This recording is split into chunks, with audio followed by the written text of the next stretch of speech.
Once we admit a divine government of the universe, we must conclude that the power to govern is complete and absolute. For otherwise, we are obliged to suppose that a being and consciousness, infinite and absolute, has a knowledge and will limited in their control of things or hampered in their power of working. It is not possible to concede that the supreme and immanent divinity may leave a certain freedom of working to something that has come into being in this perfection, but is itself imperfect and the cause of imperfection. To an ignorant and inconscient nature, to the action of the human mind and will, even to a conscious power or forces of darkness and evil that take their stand upon the reign of a basic inconscient. But none of these things are independent of its own existence. Nature and consciousness, and none of them can act except in its presence and by its action or allowance. Man's freedom is relative, and he cannot be held solely responsible for the imperfection of his nature. Ignorance and inconscience of nature have arisen not independently, but in the one being. The imperfection of our workings cannot be entirely foreign to some will of ignorance. It may be conceded that forces set in motion are allowed to work themselves out according to the law of their movement. But what divine omniscience and omnipotence has allowed to arise and act in its omnipresence, its all existence, we must consider. If we have to originate and decree, since without the fiat of the being, they could not have been, could not remain in existence. If the divine is at all concerned with the world he has manifested, there is no other Lord than he. And from that necessity of his origin and universal being, there can eventually be no escape or departure.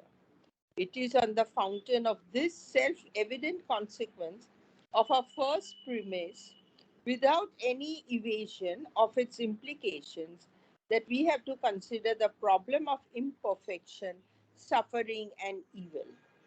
Yeah, very, very nice. Okay, so please remember that our first premise is that Satchidananda is the ultimate reality.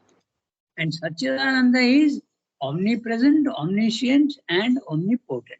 This is the theory with which we have started. It's a premise. Someone can start with another premise, and many are starting with other premises. Mayavada is starting with another premise, okay? Christianity, religion, Islam, all are starting with different premises. The divine is not one but two. Divine is only limited power they have got. So this is Sriaurobido's first premise, Satchidananda, okay? The Advaita philosophy. So he's saying we have to explain the problem of pain and suffering and imperfection in the world on our theory that the divine himself is creating all these things. We will explain it. The others are not being able to explain because they are saying they are starting from another hypothesis, and they may be right.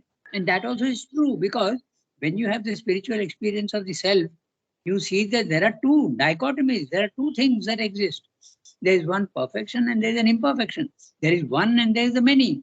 So they are right in their own way. But our philosophy is saying we will start from the premise of divine is absolute and only one. There is nothing else in the physical world. Okay, he is not rejecting the others. That's why in the previous paragraph he has discussed all the different philosophies which say that there are two. You remember? Okay, Mayavada, Buddhism, they are all quite valid in their own way, because the Buddhists are, they want to get rid only of suffering, and they succeed very well in doing that which they go to the self. So there is a relative truth for all things. Swami is looking for the highest truth, which is not relative but absolute. So this is what he's saying here. We have started with this premise, and we are starting with this premise because we can't admit any imperfection in the divine.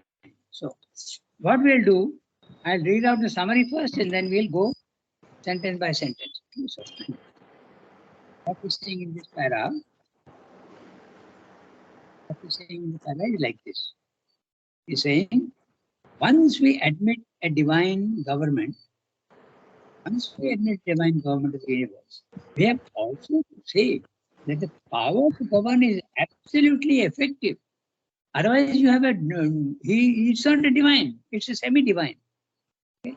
If it's a divine government, our conception is that he is absolutely powerful and he is full of knowledge, full of power, and full of ananda also. So if that is the process, you have to be logical.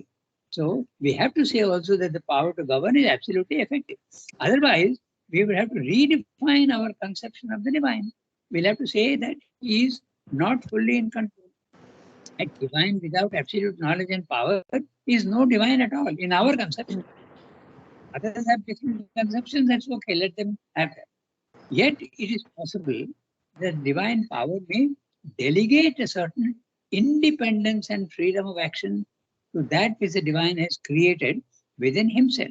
Okay, so now he is saying that it is possible that he has himself created the darkness with an intention. He has created the darkness, the gradation, with an intention. We can grant that because he has done it for purpose. He is fully capable of creating anything he wants. Therefore, he has created the imperfection of darkness. That may be. Now, what is that is creating? It could be. There are several things that he is talking about. The first one is an ignorant, inconscious nature. The divine has created an ignorant, inconscient nature, and we have to explain why it is like that. Okay? Then the second possibility, the human limited mind and will. He has created the human limited mind and will. Okay? And a third possibility, a conscious power or force of darkness and evil, which bases itself on the reign of inconscience. All these things he has created because he is all powerful, but we have to explain why he has done that. Okay? Now, but none of these can be absolutely self-existent or independent by themselves. That's what the others are saying, that the unconscious and the darkness is not divine, so it exists by itself. But Srila is saying we admit the darkness, but it is not independent. It is created by the divine. And if you ask me why, I will explain. That's what he's saying. He's going logically one by one. None of these can be absolutely self-existent or independent by themselves. Everything has been created by the divine, so they could not have been created by anything else. They all derive their, just one second.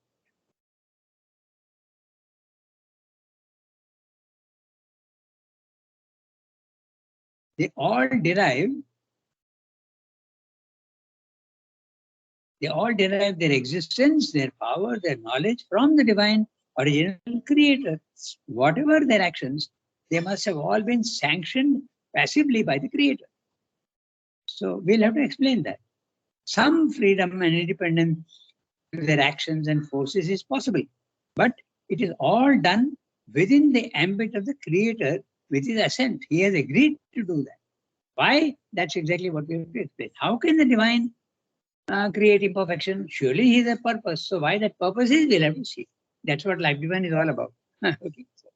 Why did the Supreme Being allow such a creation of imperfection? This is the basis from which the problem has to be solved without dodging, without any inconvenient implications.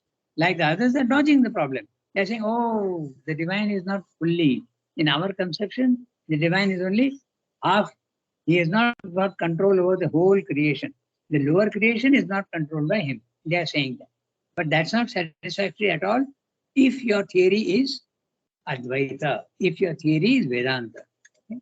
But it is very satisfactory to the others. The Christians are very satisfied. They don't question. The Islam also is not, they're not questioning. Okay? Even the Mayavada Buddhist also is not questioning. They're very happy with that. But Sri Aurobindo starts from the Advaita philosophy, and logically, you have to come to the conclusion that the divine has himself created the imperfection, all the things that you are seeing as wrong, but we will have to explain that, and we will certainly do that. That's what he's saying. Now, we go back to the beginning of the para. Okay, so this is basically what he's saying. So, he has discussed all the other things. You remember, several cases where there are two possibilities. The one divine is there, and also there is an anti-divine. All those different 3-4 cases he has discussed. Now, he is discussing his own philosophy. Rather, he is basing himself on the Advaita and building his own philosophy and explaining why the hypothesis of Advaita, the hypothesis of the Vedantic philosophy, is very reasonable. That's what he's going to explain. Once we admit a divine government of the universe, I'm reading the beginning of the para. Once we admit a divine government of the universe, we must conclude that the power to govern is complete and absolute.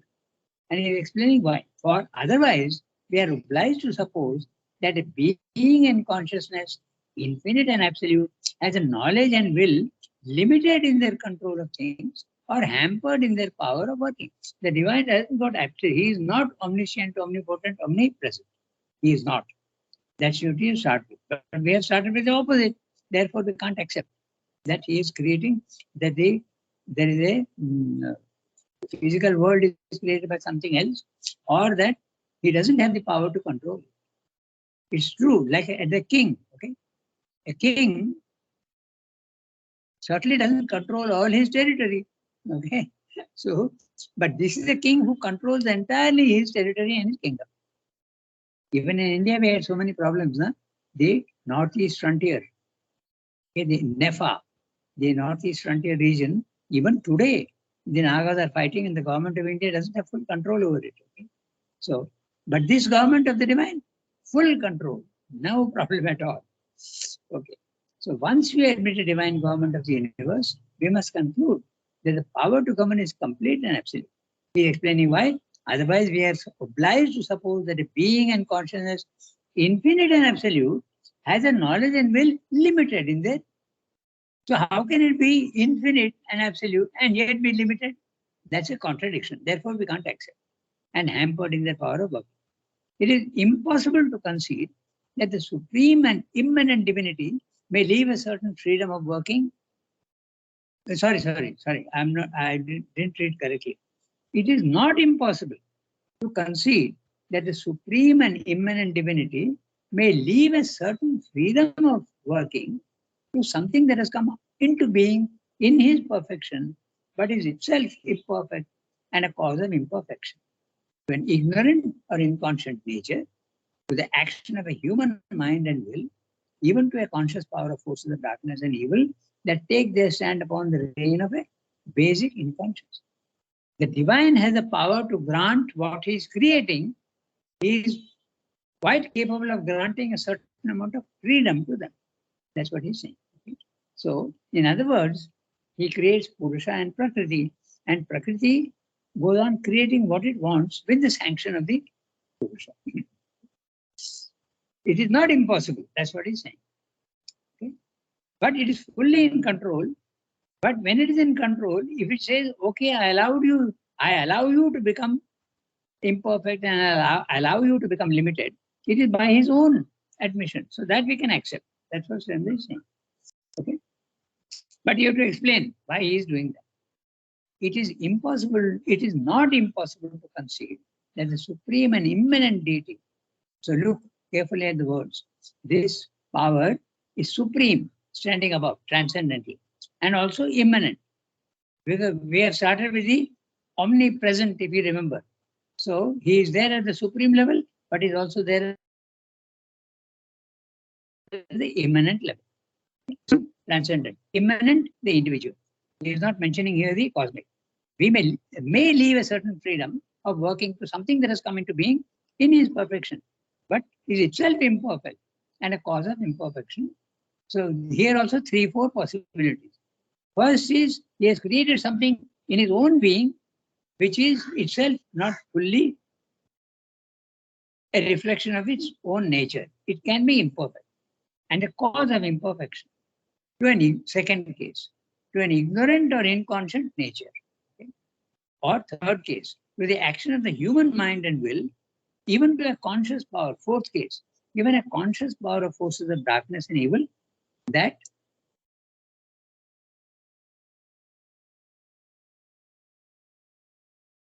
ignorance and the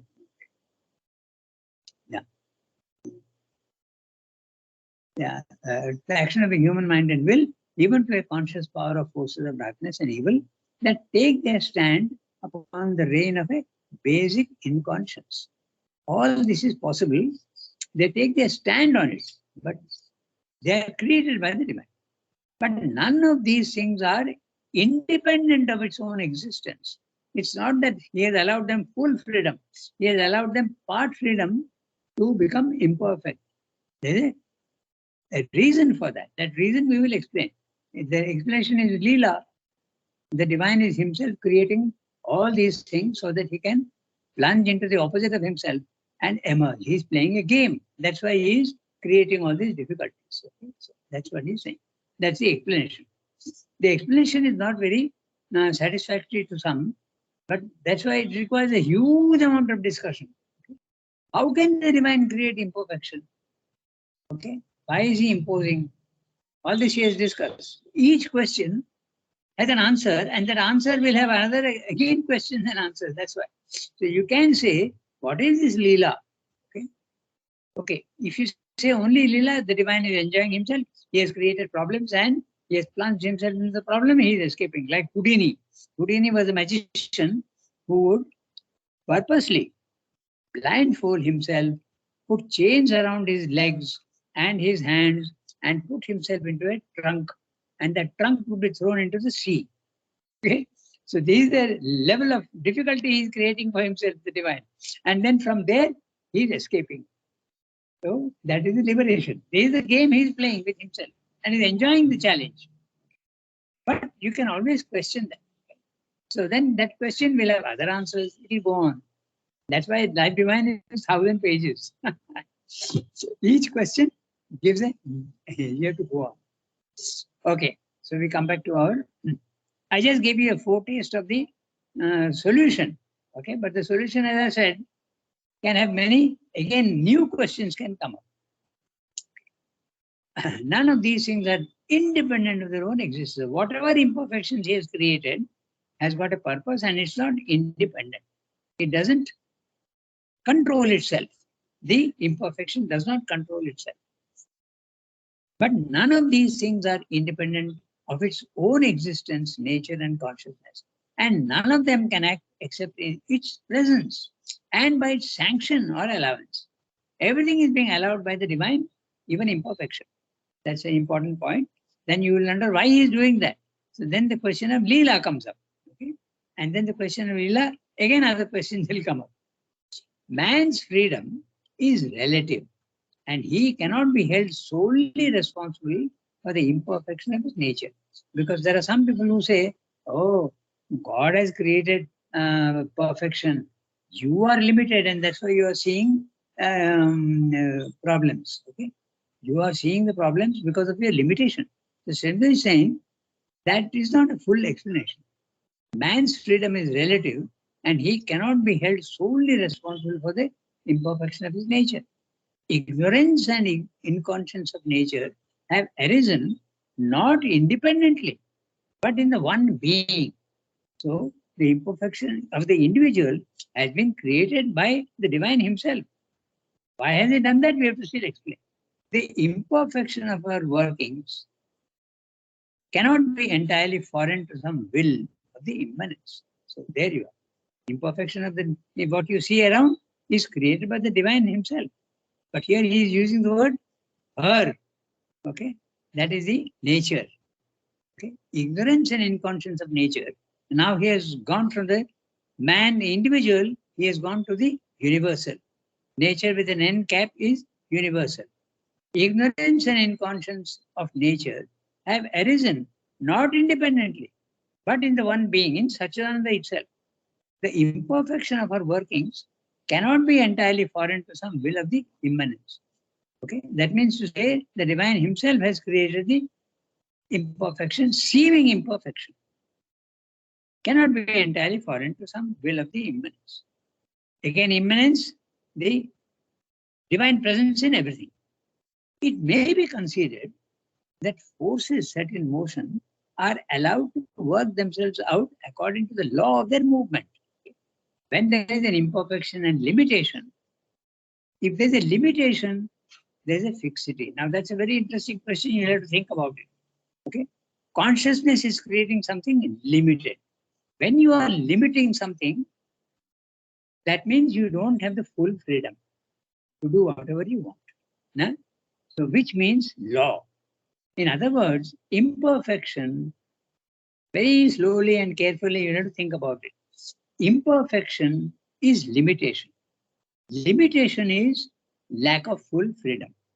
And lack of full freedom is law. It does not allow you to do whatever you want. Okay? So, this is what he's saying. It may be considered that forces set in motion are allowed to work themselves out according to the law of their movement. Okay? So, wherever there's a law, your action, your freedom is restricted. Okay? But he is allowing each one with its limitation to work out according to the law of their own nature. Okay? So each one is partly imperfect, but there's a law that is operating. So see the connection. Okay, imperfection means limitation. That is very clear, right? Imperfection is a limitation. It's not perfect. There's a limitation. Limitation means no full freedom. And no full freedom means that there are fixity of laws that operate. Like, for instance, in very simple, okay, when you are going in traffic, okay, I'm sitting in my car, I can do whatever I want. I've got full freedom to do whatever I want. Is it true? No, because there are laws that operate, and the law says you have to follow the traffic signals. There's a limitation to your freedom. So this is law comes in. It's the opposite of the consciousness and freedom. So again, we come back to that basic which is discussed 3-4 paragraphs before. Consciousness is producing freedom, but force is producing law, and both are operative in the physical world. Okay? So, I mean, you manage to very calmly, quietly think about it, then the whole picture becomes clear. Now, he is saying, so it may be considered that forces set in motion are allowed to work themselves out according to the law of their movement. The stress is on the law of their movement. But what divine omniscience and omnipotence has allowed to arise and act in its omnipresence, its all existence, we must consider it to have originated and decreed. It has been sanctioned by the divine. Since without the fiat of the being B-cap, okay, they could not have been, could not remain in existence, because he is the only one and he is allowed these things to come into the existence. If the divine is at all concerned with the world, you remember in the previous para he has discussed the theory where the divine creates the world but is not concerned with the world. He has told you that, okay? The Epicureanism, if you remember, that's a theory he has discussed. If the divine is at all concerned with the world, he has manifested what he has manifested. There is no other Lord than he, and from that necessity of his original and universal being, there can eventually be no escape or departure. So again, look at that sentence carefully. There is no other Lord than he, from that necessity of his original and universal. Original, transcendental. Universal, cosmic.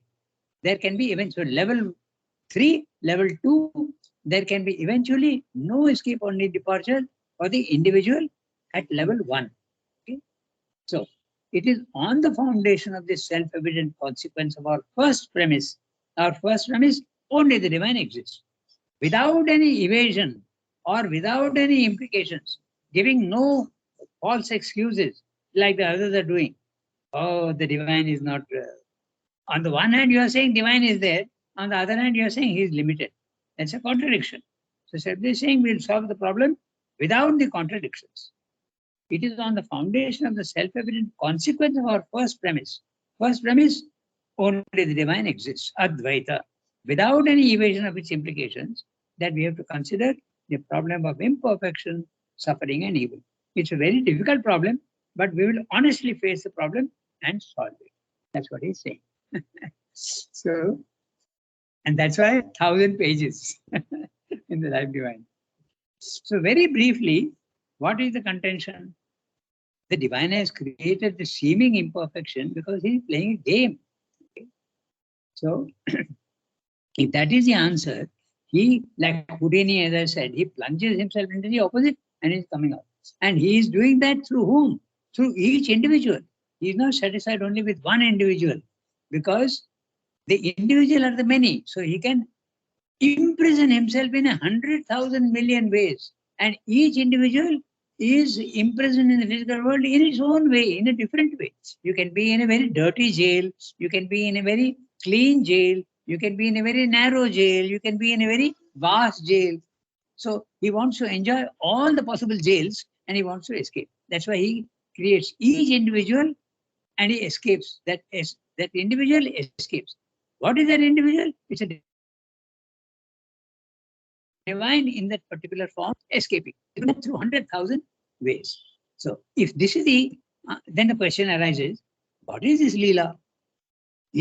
Why is he wanting to enjoy the difficulty? He's already got all enjoyment. So that we have to explain. And the answer to that is that there is no answer to that at the mental level. If you go to the higher levels of consciousness, the answer is there, but not here. And if they say, this is an escape, now again the other question comes up. You are escaping the problem. Then you have to explain to them that no, I'm not escaping the problem, because if you see carefully, there's a gradation. There's a gradation. Can the animal produce the mobile and the TV? It can't. Why? Because there's a limitation to that consciousness there at that animal level. So similarly, at the human level also, the human mind is limited. Don't think that it is unlimited. So that problem cannot be solved at the mental level. So this is the answer you have to give. So gradation becomes so important. You have to admit a gradation. Okay? So this is what he's saying in the panel. We have to explain a very inconvenient hypothesis we have started with. We have to state why the divine is creating imperfection. That's what he's saying. Okay. What's the time? We have got 15 minutes. 8:20, so we got 15 minutes. So we'll read the next one. Shall I read? Yes, please. And first we must realize. And first we must realize that the existence of ignorance, error, limitation, suffering, division, and discord in the world did not by itself, as we too hastily imagine, be a denial or a disproof of the divine being, consciousness, power, knowledge, will, delight in the universe. They can be that if we have to take them by themselves separately, but need not be so taken if we get a clear vision of their place and significance in a complete view of the universal workings. A part broken off from the whole may be imperfect, ugly, incomprehensible, but when you see it in the whole, it recovers its place in the harmony. It has a meaning and a use. The divine reality is infinite in its being. In this infinite being, we find the limited being everywhere. That is the apparent fact from which our existence here seems to start and to which our own narrow ego and its egocentric activities bear constant witness. But in reality, when we come to an integral self-knowledge, we find that we are not limited, for we are infinite. Our ego is only a face of the universal being and has no separate existence. Our apparent separative individuality is only a surface movement, and behind it, our real individuality stretches out to unity with all beings and upward to oneness, to the transcendent divine infinity. Thus, our ego, which seems to be a limitation of existence, is really a power of infinity. The boundless multiplicity of beings in the world is a result and signal evidence not of limitation or finiteness, but of that illimitable infinity. Apparent division can never erect itself into a real separateness. There is a supporting and overriding it on indivisible unity, which division itself cannot divide. This fundamental world fact of ego and apparent division and their separable workings in the world existence is no denial of the divine nature of unity and indivisible being. They are the surface results of an infinite multiplicity, which is the power of the infinite oneness. So now he goes on to the next. He is answering. He is not questioning and then answering, but we have to supply the question to the answer that is giving. So you have to proceed to give the answer, and you have to sort of say, okay, what is he answering? Which question? So to each paragraph, you have to give a question to yourself, and then you start. That's what I also try to do always. Okay, so here he's saying the question that he is asking and he is answering is, okay, you are seeing the imperfection in the physical world. So how to explain the imperfections? It is anti-divine. That's what he's answering. So he's telling you that imperfection by itself would be anti-divine if it existed by itself. But if it is created by the divine, it is not the opposite of the divine. It is created by the divine. There is a condition. So again, we come back to the idea of the gradation. Okay, there is a gradation from the highest to the lowest. And don't we see gradation in the physical world also? That is possible. Okay, see the atmosphere. Okay, there is 100 miles of dense atmosphere over the earth, and at the lower level there is gravitation. Okay, the law of gravitation is complete. You cannot escape. You jump as high as you want, you will jump down again. But if you go into the higher regions, then you start floating. And when you go to the highest, you are absolutely, the law of gravitation is completely annulled. So there is a gradation even in the physical world. So even at the highest level, the gradation, law of gradation is still valid.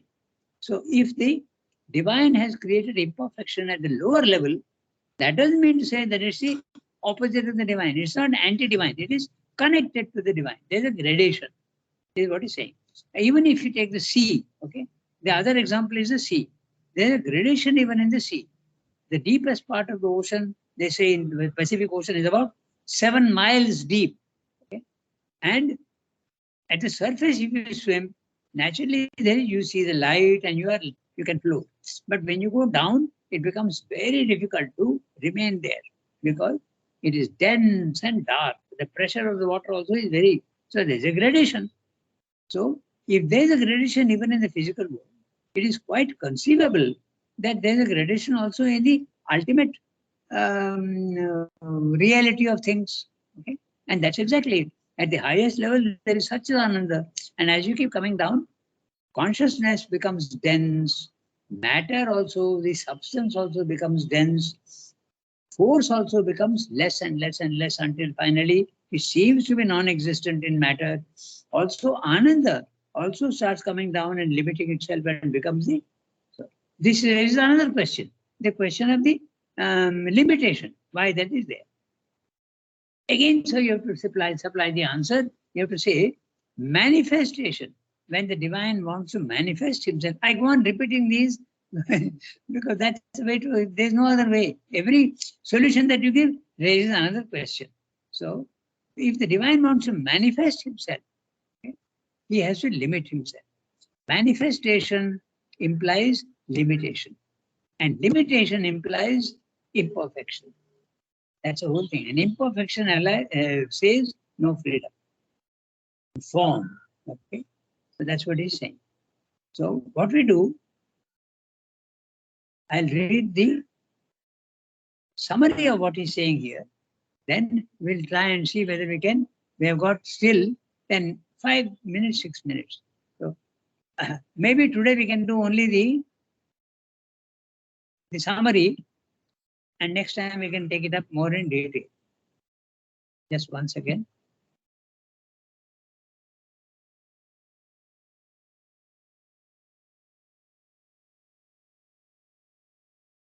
Yeah. So, in this summary, what he's saying, the first thing that we have to understand is that the presence of error, ignorance, and suffering and evil is not necessarily proof of the absence of the divine. They can indicate the complete non-existence. They may indicate the complete non-existence of the divine if taken separately only by themselves. In other words, it is independent of the divine. Then it is possible. But we have to realize that they are not the complete whole. They are all parts of a much larger infinite universe, and we have to see them as parts of that whole and understand their place and function in the whole. That's what Mother also says. She says that everything in the physical world has a function, and you should not, each thing is a part. Okay. I remember one very interesting question. Someone asked, okay, if that is true, what is the role of a mosquito? Or what is the role of a cockroach? What role does it play in the universe? Okay, we may not be able to answer, but everything has got a purpose. Okay, so this is you have to see the part as one element in the whole. And unless you see the whole, you will not be able to solve the problem. That's what he's saying.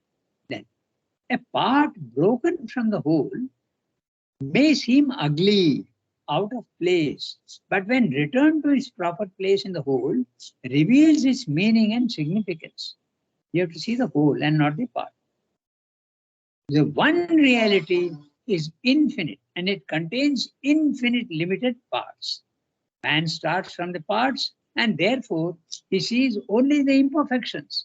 It is the ego in man that sees only the parts. When we lose the ego consciousness, we see the whole and the role of the parts. The infinite one seems to have divided itself into infinite apparent divisions. But this is really an illusion. This surface limited egoistic vision of things does not see the whole, but only the limited parts. With the loss of the ego, we recover the vision of the whole and understand the significance of the parts and the imperfections. So this is what he's saying in the path. And also, again, to understand the part and the wholes, we can also give the image of the astronaut. I like that image. It's very useful. When the astronaut, he has to go into space at 12 o'clock. He has got an appointment at 12 o'clock. Now he is having his breakfast with his family. He is there in his home. He is seeing his wife. He is seeing his kids. He is seeing the breakfast. He is seeing his own house. Then after he finishes breakfast, he is seeing the many. He is seeing only the parts. But he comes out, sits in his car, goes to the space station, and he sits in the rocket, and the rocket starts going up. As it keeps going up, he sees first his street, then he sees the town, then he sees the country, and finally he is up in space, he is seeing the whole earth. Now is he seeing the parts? No, he is seeing the whole. So there are two different consciousnesses. One is seeing the parts, and the other is seeing the whole. So when we are in our normal ego consciousness, it is necessarily we are seeing only the parts. But when we go beyond the ego consciousness into the higher level of consciousness, just as an astronaut, then you see the whole, and then you understand the reason for the parts. That's what Sridhar is saying. So it is now 8:34. So they've just read the summary. So I think this image helps to understand, okay, the parts and the whole. So we stop here today, and next time when we come on Wednesday, we'll redo this one.